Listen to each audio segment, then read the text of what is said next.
Better never than late. Better never than late. I'm perpetually early.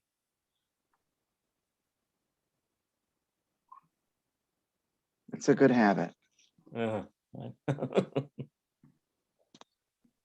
Hello, Geoff. Hey, how's it going, Matt? Good.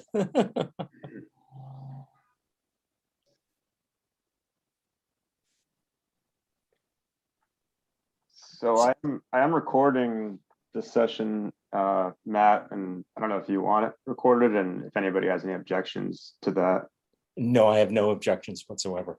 Okay. Cool. So I'll record, I'll post it to YouTube and you can share the link as you like. Okay. Oh, that'll be fun. I don't think I'm on YouTube. It'll just be an open access link, so you don't need to be, on YouTube. So. Oh, okay. Yeah. All right. Well, let me begin. First of all, I want to thank Geoff for arranging this and for allowing me to come to speak to you all today. This is part of a larger project. It's part of my dissertation, which thankfully I'm going to be defending. I see the light has finally shown at the end of the tunnel. It's been a very long haul, but this is part of a larger project on the importance of friendship, especially when someone in the early 17th century becomes isolated, and whether that isolation is due to the circumstances of one's employment. And in that case, my overall project is on the correspondence of this early 17th century English diplomat at the court of the Spanish Habsburgs in Brussels, and the important William Trumbull, and he considered himself isolated in this position, wishing to come back to England to attain a position at home, and the importance of maintaining friendship with a wide variety of people up and down the social scale in order to facilitate a move home. And his correspondence not only served as a means of exchanging news and gossip and intelligence, but also to forge these bonds of friendship and to maintain them. So there's an isolation there, and then there's this wider isolation in the case of Sir Walter Raleigh, who finds himself isolated at various points in his life, and most especially after the ascension of James VI to the English throne, and then later on at the end of his life, between in 1617 and 1618, when he has no more friends, and it leads to his execution. So I would like to argue that the narrative or the account of his execution should also be placed alongside Fox's Book of Martyrs as a cautionary tale against a perceived or real Catholic threat. Fox's Book of Martyrs, the first edition comes out in 1559, and to familiarize anyone here amongst the audience who is not familiar with it, it's a tale of the close to 300. It's a story of close to 300 people who were martyred in the reign of Mary I, sent to the stake. And his account is very accurate in the various deaths of these Protestant individuals for their faith. And I see that first comes out in 1559 in Latin, and by 1563 it's translated into English, and it's a work that alongside the Bible and alongside the Book of Common Prayer, sort of strengthened or gave fortitude to the members of the Church of England through periods of crisis. And I'd like to see this, to connect this account of Raleigh's execution as giving strength to many Englishmen who in 1618 saw a resurgence of a Catholic threat, both to the church and the state, a Catholic threat not only from abroad, but from closer to home at the Stuart court itself. So those are two of my main objectives in this. Another objective is to see this account of Raleigh's execution as an interaction between the state, the condemned, witnesses to the execution, and the broader public, not only in London and the provinces of England, but beyond Britain's shores. It created, the account of his execution created a space for a nascent criticism of royal policy.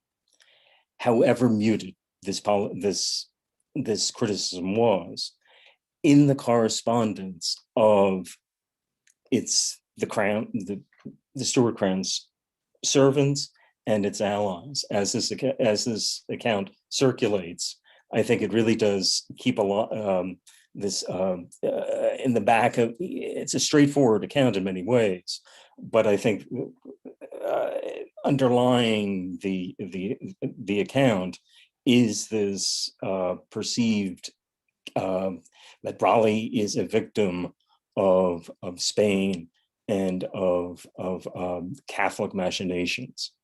And I also think that in this interaction between the state and the condemned and the witnesses of the execution, the state also must justify its the reasons for Raleigh's execution.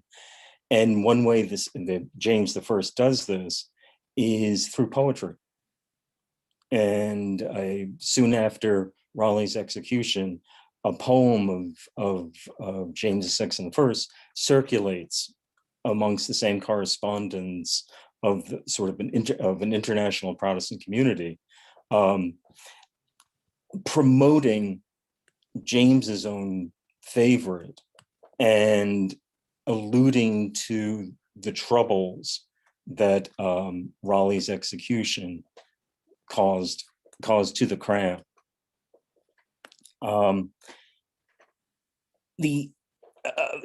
Another point that I wish to make with my research is that the execution came at a time of a deteriorating international situation. At the end of 1618, the Bohemian estates are in revolt against the Habsburgs. So there is this real resurgence of a more militant post-Tridentine Catholicism. So the threat to nation and state is both perceived and real. And lastly, what I hope to do with this research is reveal the nature of favoritism at the early Stuart court. And I see, when talking about Raleigh as a favorite and a favorite of Elizabeth I, there is an acknowledgement of the attraction between a male courtier and a female monarch, while the attraction between a male courtier and a male monarch was either ignored or the subject of or just the subject of gossip or outright attacks on the king. So let me begin. So after saying all that, let me just give a brief outline of Raleigh's life. Up to born in 1552, he is the youngest son of a minor noble in Devonshire in southwest England. He's the youngest son of a third marriage for his father, and I believe a second marriage for his mother. So he has half brothers from both his father and his mother's side, but he's the youngest. So he was very much a man who had to make his own way in the world. And the sense that he is low born, and although again he's of minor noble stock, the sense that he was low born or was often used against him, both at the Elizabethan court and later on in life.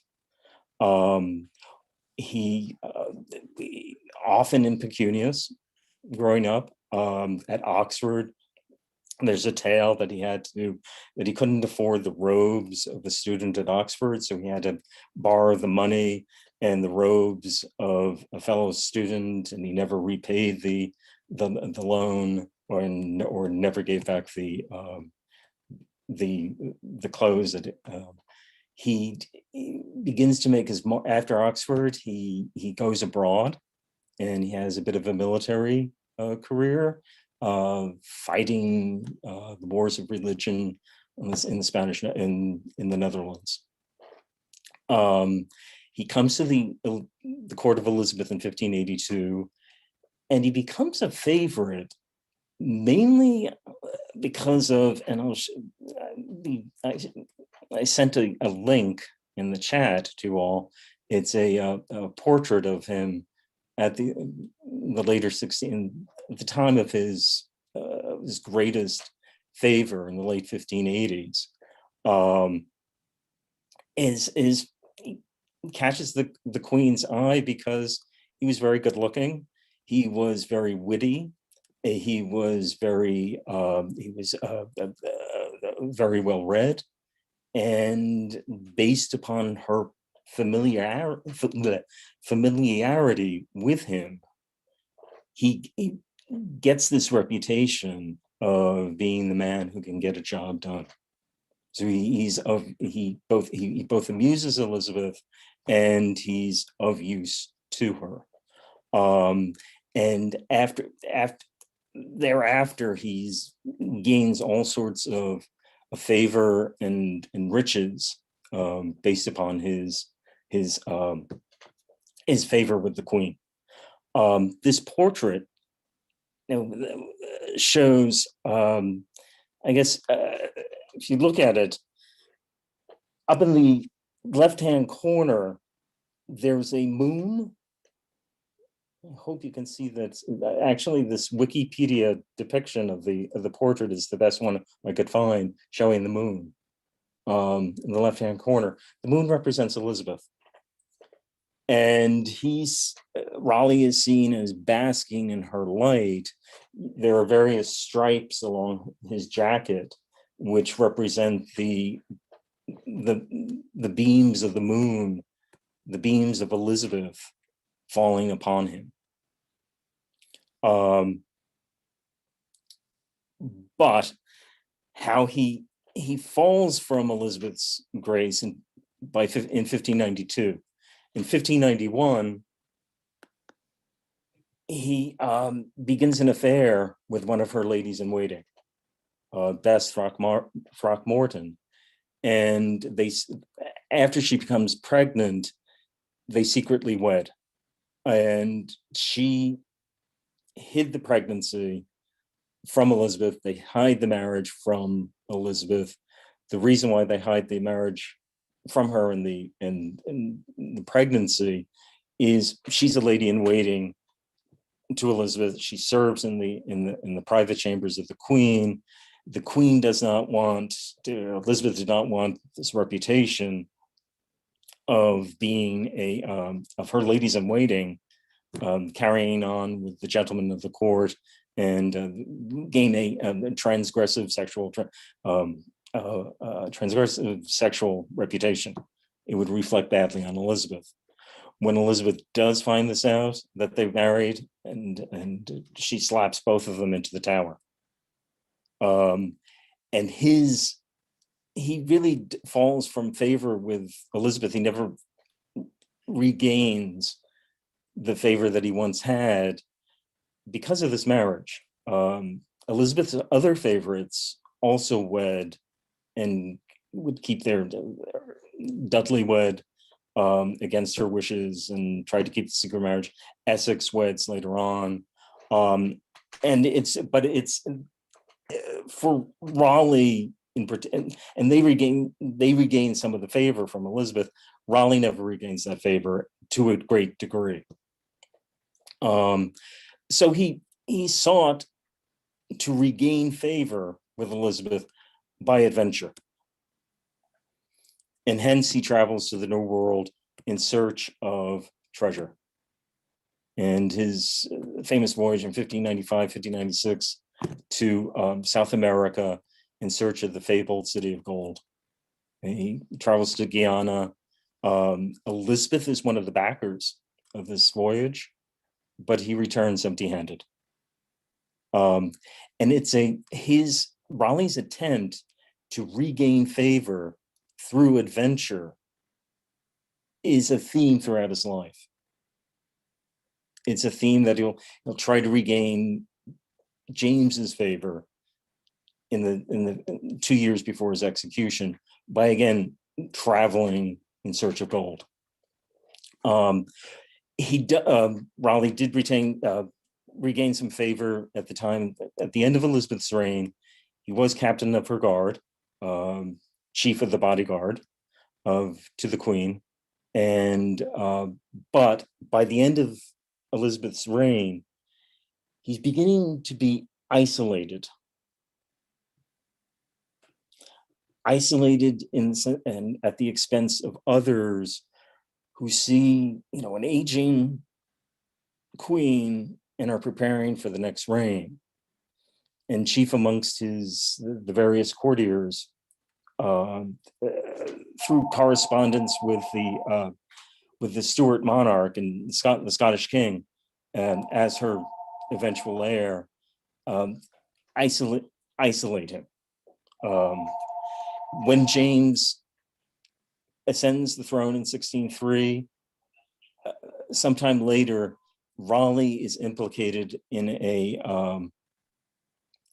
plot, in a Catholic plot, to kidnap the king and force some tolerance from him. And because of this plot, he's tried for treason and sentenced to be executed. James stays the execution in 1603, 1604, and imprisons Raleigh indefinitely. In 1616, he persuades James to allow him out of the Tower in preparation for a new trip to Guyana in search of the fabled gold. And that trip between it's a story of bad weather, seasickness, ill health, mutinies, attacks against Spanish settlements, and no gold. Why does James set him free in 1616?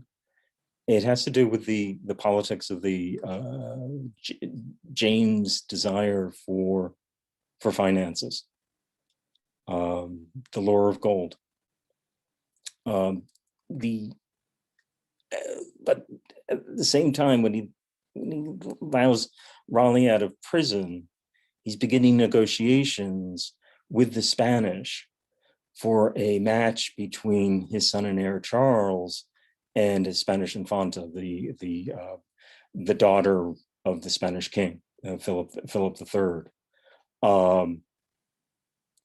So James makes Raleigh promise that he will not go near any Spanish settlements.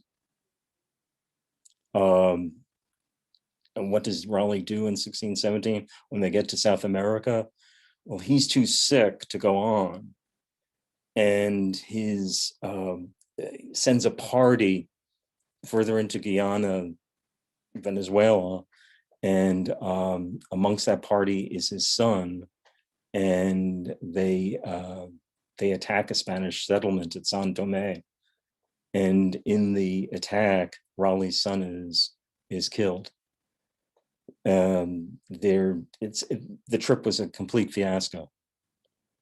So when he returns to England by the summer of 1617, he's a marked man. And that returns in the summer, and between the summer of the summer of 1618 and October of 1618, there's an attempt for Raleigh to escape to France. This adds into the intrigue at the Stewart court, but by the 28th of October, Raleigh, he makes it back to, he's imprisoned once again in the Tower in London. He finds out his fate, that he's going to be executed for the crime that he committed in 1604. They're going to execute him for the crimes that he committed in 1604 with his participation in the plots against James. And that's where I wished to begin my analysis of his execution. So, having said all that, here we go. On the 28th of October, guards led Walter Raleigh from the Tower of London to Westminster. There, the court told him that it was the king's pleasure that he should be executed, quote, for the old fact committed 13 or 14 years ago, end quote. In answer to the sentence, Raleigh responded by requesting the king to afford him the death of a man and not like a dog, quote unquote, because he was born, lived his life like a gentleman, and had once been, quote, according to him, in great favor, end quote, with the king's predecessor. His judges responded that they would see his request fulfilled. Raleigh then told the assembled court that he welcomed death. And thereafter, he was brought from the Tower to the Gatehouse. The Gatehouse prison today was torn down in the mid 18th century. It would stand today in front of Westminster Abbey. As a matter of fact, the exact spot where it stood, there is a monument erected to the Crimean War. And so it's right in front of the Abbey. It dates back, the gate, I think it's a 14th century bishop who begins to use it as a prison. So when he's led back there to the Gatehouse until the appointed hour of his execution, as this account of his final days and final hours goes. The next day, he ascended the scaffold. And when he ascended the scaffold, Raleigh turned to the assembled crowd and very courteously saluted, quote unquote. These accounts of executions, it's rather funny. British historians, there's one, Ken, you might be familiar with Tom Lacker. In the 18th century, Tom Lacker sort of sees public executions as this interaction between the state and the crowd, and Lacker's contribution to public executions sees the crowd as sort of a carnivalesque atmosphere, where you have all sorts of here's a good time, we're going to see this good execution. It's a bizarre like atmosphere, and Lacker sees the crowd's participation in the execution, the crowd's acknowledgement of the legitimacy of the execution,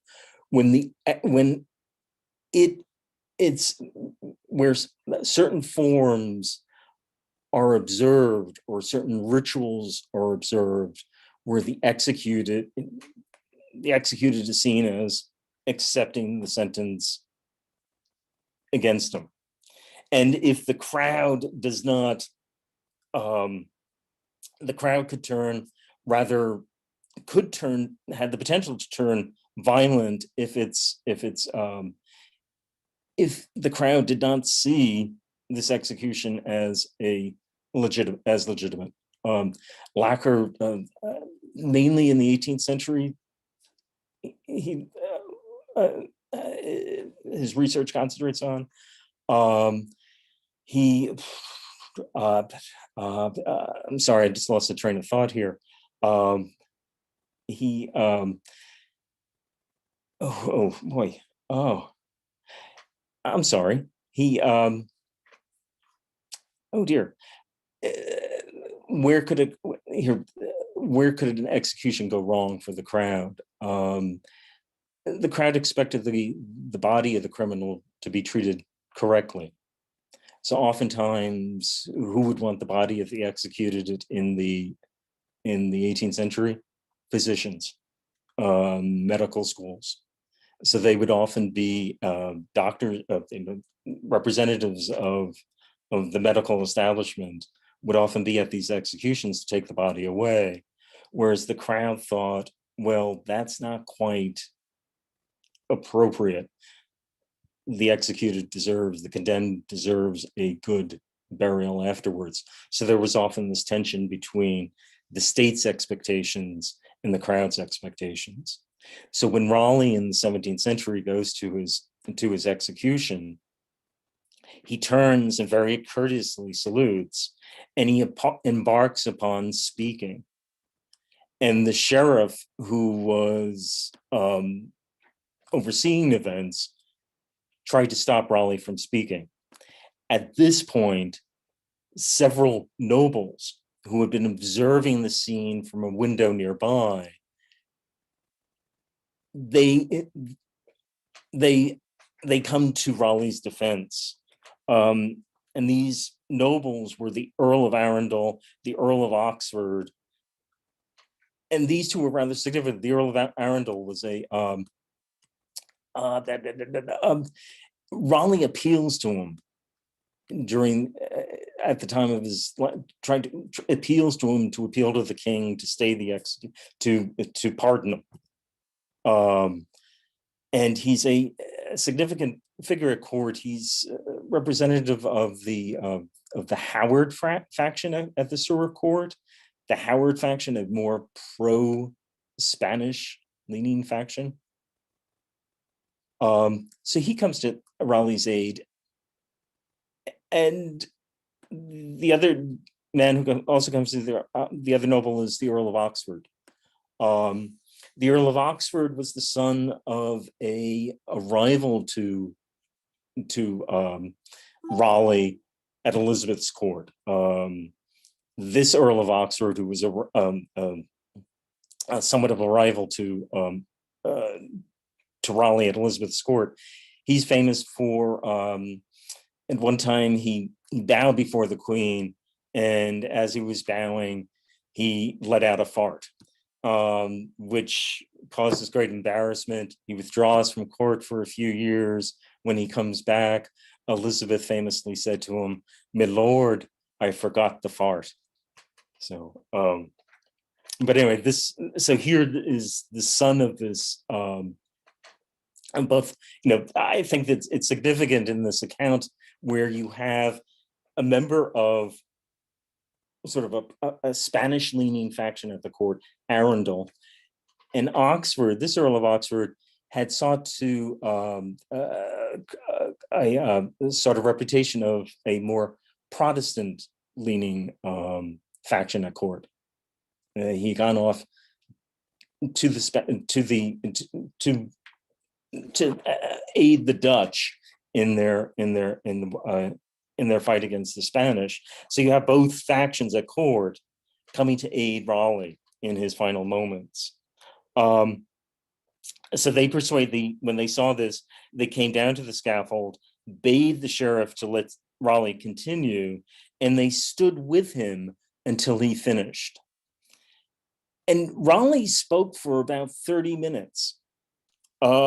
He first cleared in the speech, he first cleared France and cleared the French agent at the Stuart court of any wrongdoing in trying to help him to escape. He then expressed his desire to face death to clear his conscience. He denied that he had ever spoken any treacherous words against the king. And if he had, he asserted that he should be denied salvation. And here's another rather, poignant part of this speech. He should be denied salvation. One of the rumors surrounding Raleigh during his lifetime and afterwards was that he was an atheist. Much of this is from Catholic sources. Robert Parsons, the famous English Jesuit at the end of the 16th century, claimed that Raleigh was an atheist. Raleigh was not. He had a healthy dose of rational skepticism. He maintained a correspondence with a wide range of clerics throughout his life. But I think it's rather significant that at the end of his life, he wants to impart this idea that he is a believer, and more specifically, he is a Protestant believer. He also clears any of wrongdoing in his own crimes. He then turns to the memory of the Earl of Essex. Now, the Earl of Essex was one of the last great favorite of Elizabeth I, the stepson of Robert Dudley, the Earl of Leicester. The Earl of Essex leads a rebellion in 1601 against Elizabeth. He leads the rebellion.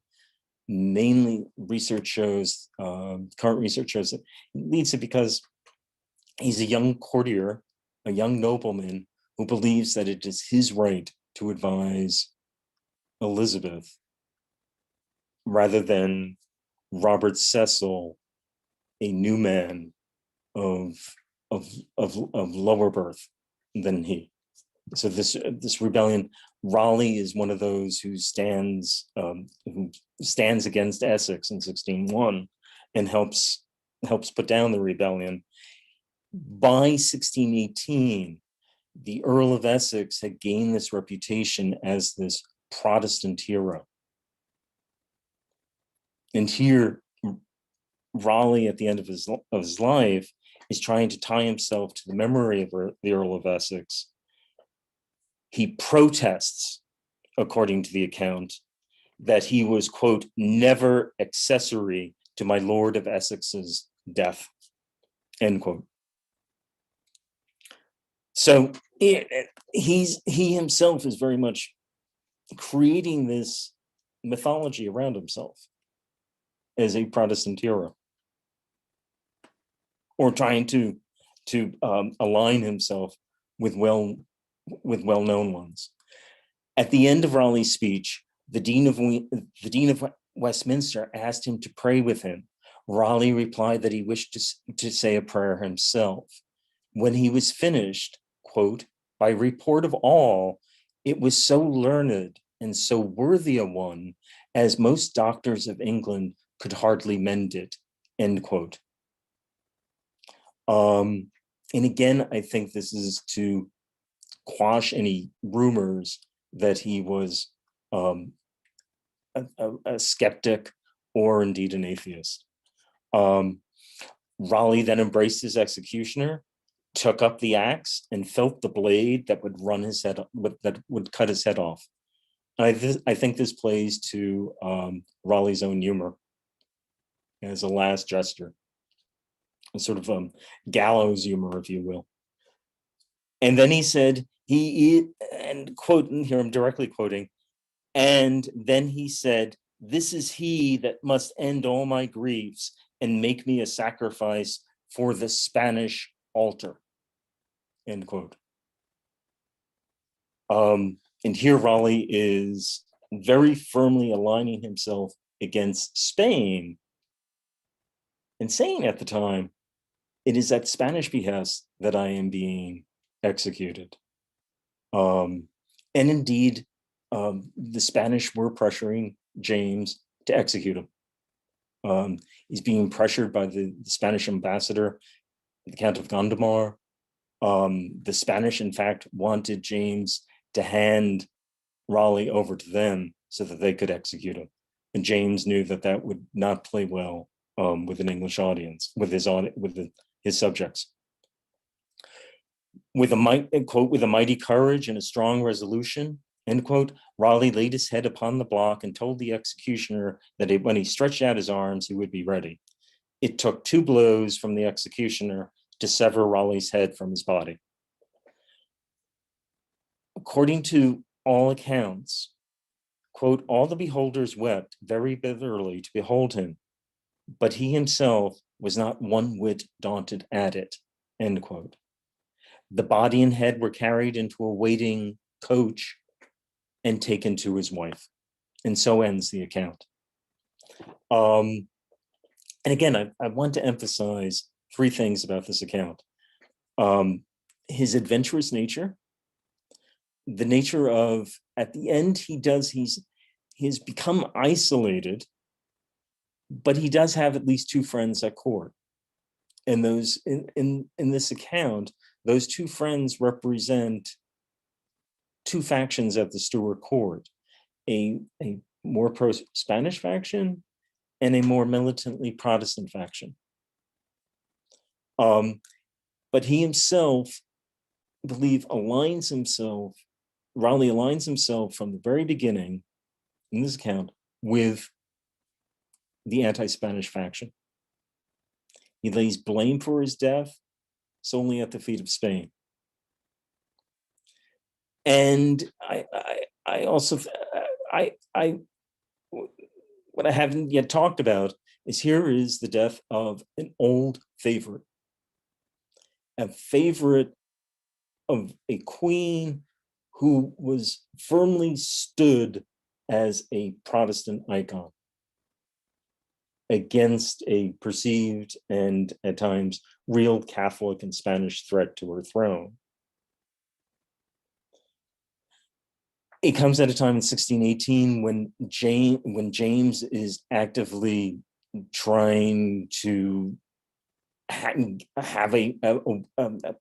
arrange a match between his son and heir and a Spanish infanta, chiefly for one reason James wanted. There was the allure of a Spanish dowry to solve his financial problems. But it also comes at a time when James's own favorite was seen as more just there were the beginnings of the rumblings against this new favorite. 16 few years before, scandal breaks out at James's court over his favorites. This new favorite, George Villiers, the Earl of Buckingham, is garnering more and more favors, more and more honors, more and more riches by 1618. And when executing this older favorite, James also wants to promote his new favorite. Wants to promote his own favorite. And a few weeks after Raleigh's death, this poem begins to circulate. And I just want to recite this poem to you as soon as I find the, yes, here we are. Here's the poem. Now, let us all rejoice, sing poems all, for Buckingham is now made Admiral, and he that rules the horse, our strength by land, our strength by sea, the navy doth command. And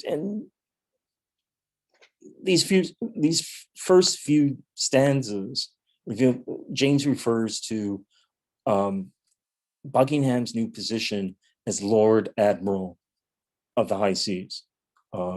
He's just received this important position, and he received it upon the retirement of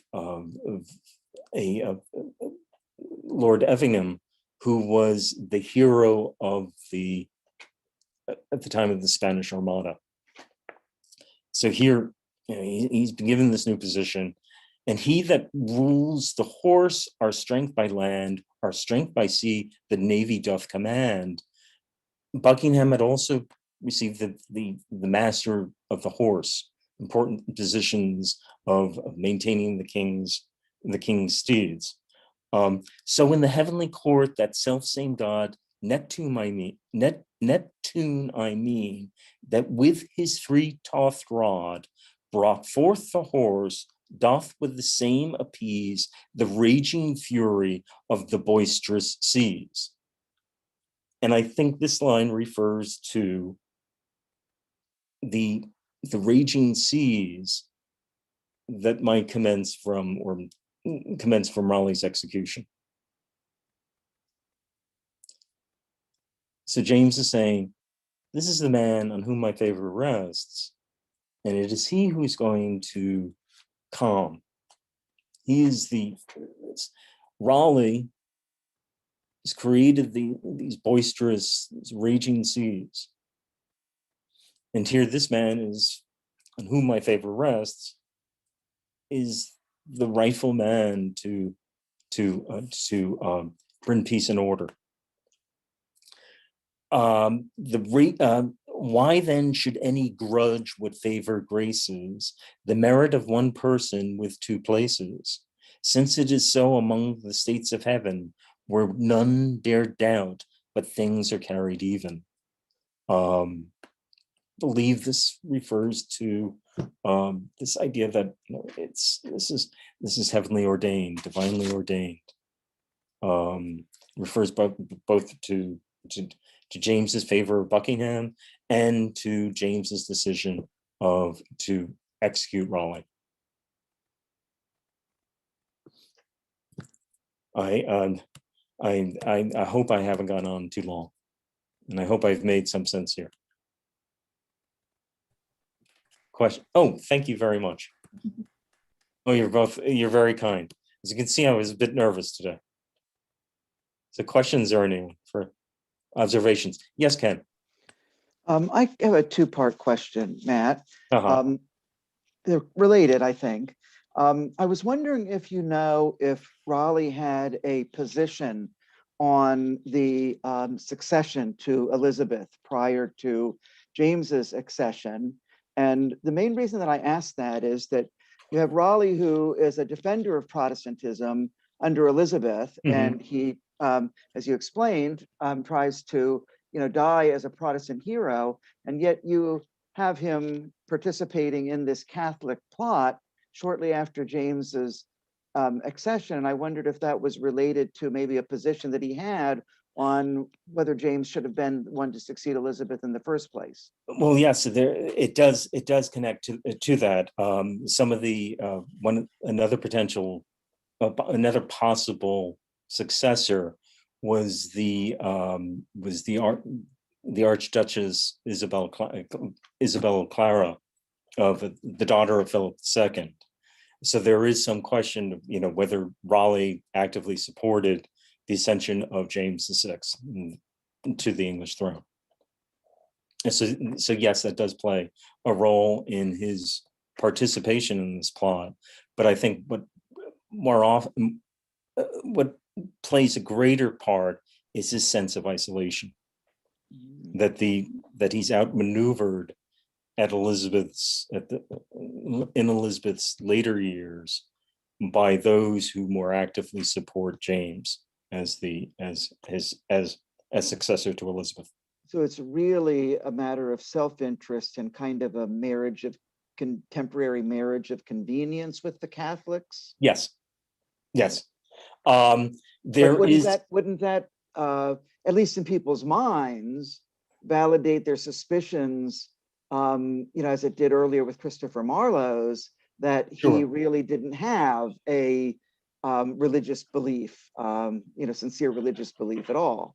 Oh, well, I disagree with that. Okay. He just, I think that aligned, he had a he had a healthy skepticism. I don't think that he corresponds with both Catholic theologians and Protestant theologians on the continent.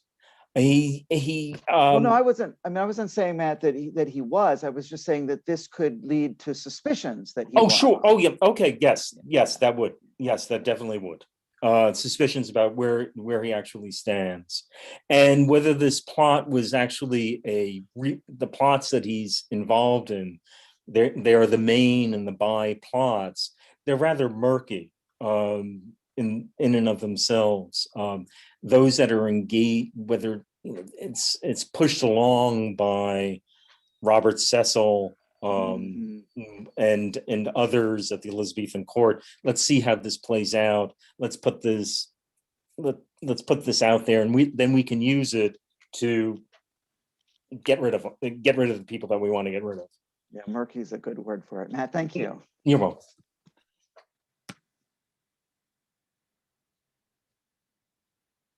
Anybody else? I have a question, and it's probably born of my ignorance on this subject, but how often and how important was the execution stage as a space for public political discourse? Was Raleigh and his speech making an anomaly, or was this actually an important part of the way that people interacted with political ideas at this time? It's very much so, the way they interact with it. Two historians, Peter Lake and Michael Kestier, really explore this in a work, the Antichrist Salute Hat, I believe is the name of the work. Is that it, Ken? You would know that too. Is it the Antichrist Salute Hat? Isn't it the Pope's salute? Something Pope's salute hat. I think it's the Pope's salute hat. And what they do is they explore the execution of Catholic priests in late 16th century England.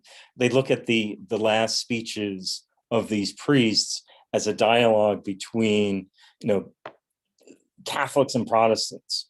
They have the accounts and the pamphlets produced by the state, and then the speeches of these priests, and it's a back and they show how it's a back and forth of the in defining the state's limits, defining the limits of conscience and whatnot. So these rituals are extremely important in the early modern period. The ritual from and it's not only in Great Britain, but also in France and Germany as well. For instance, the condemned's last meal. From the last meal, from how the condemned goes to his or her execution, how the execution plays out, and then what happens afterwards to the body. So there's all this sort of back and forth, back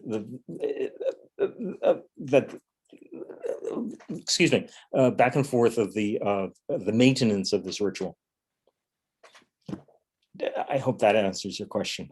That almost makes it seem very elevated, this sort of, disputation. But don't most people come out there because they want to see somebody's head chopped off and blood flowing and have a good, whatever word you would use for it. Yeah, they come out for that, but they're also there is this whole process that legitimates it, where the crowd actually has a say, or the populace actually have a say in what the elites are doing to this person.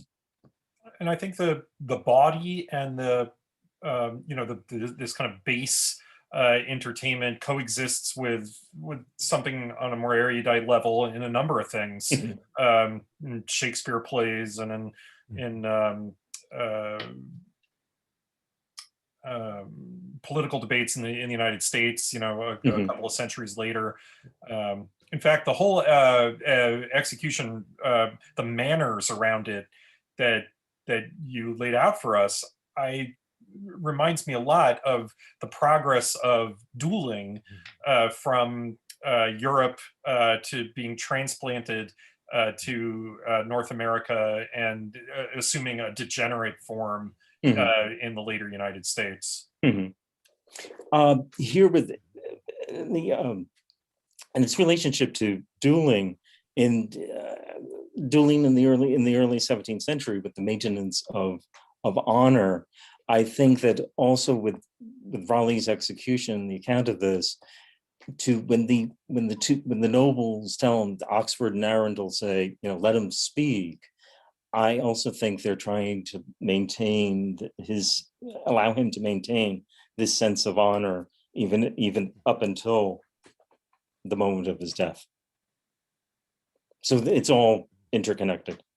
Yeah, I was reading an account of the disappointment of a crowd when a Inquisition in Spain, in Seville, auto de fe was postponed.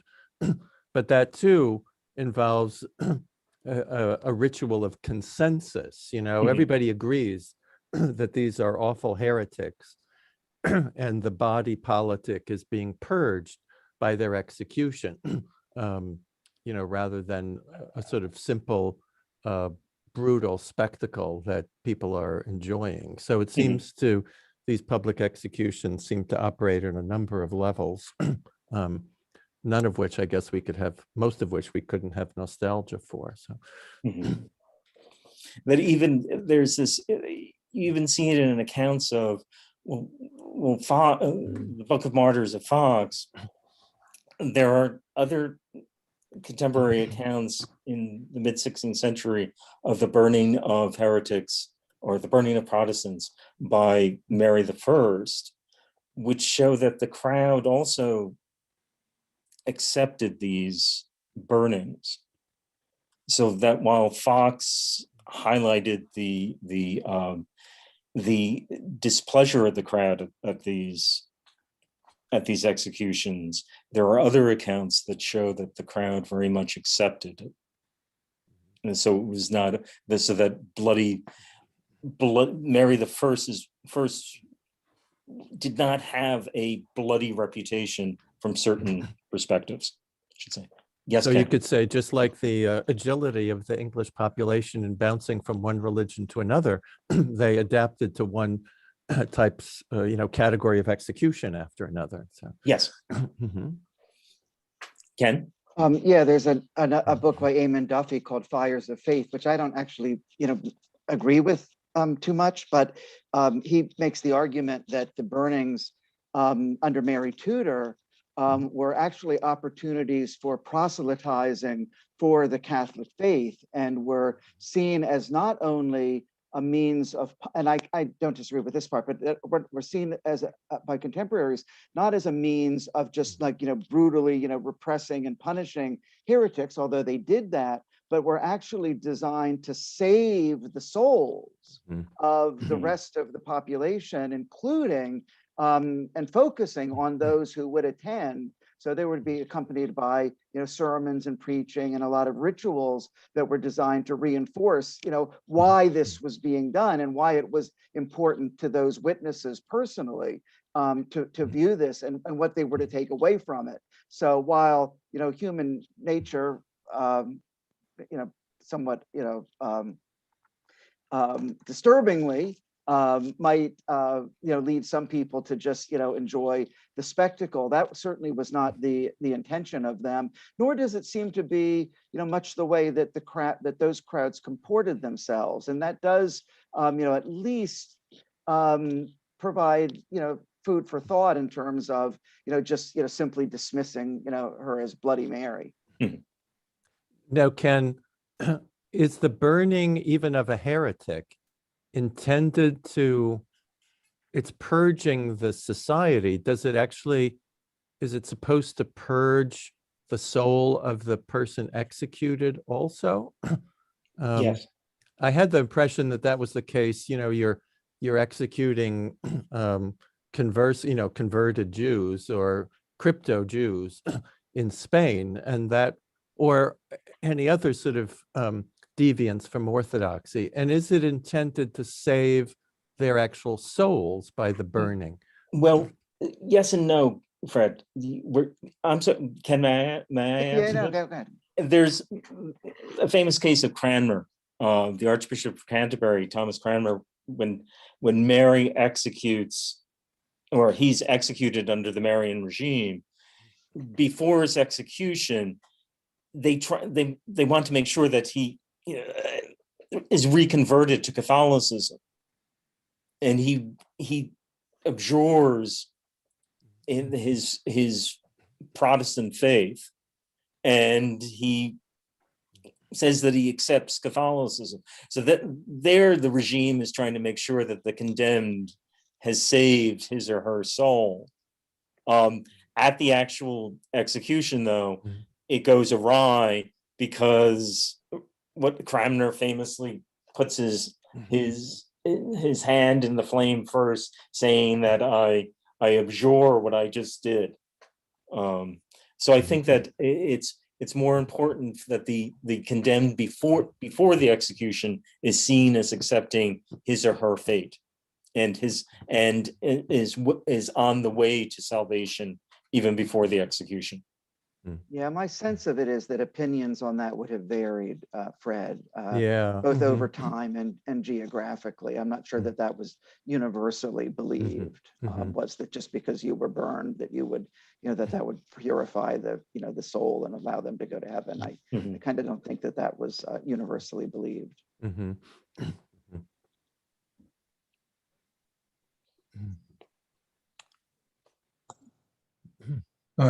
I'm Bill Schreiber. I'm a chemistry guy. I'm just fascinated with these things, and I appreciate. I have to jump off to meet with the students soon, but I wanted to thank you.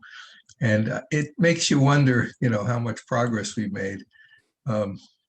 We don't use the same methods or get in the same arguments about what's accomplished by them, but we got our own special ways of doing nasty things. It amazes me the extent of arguments in philosophy about what's happening with these executions, things that can't possibly be proven because you don't get a chance to ask the souls after the fact how it's going for them. But that's what it is. But thank you very much. Thank you very much. Thank you for coming.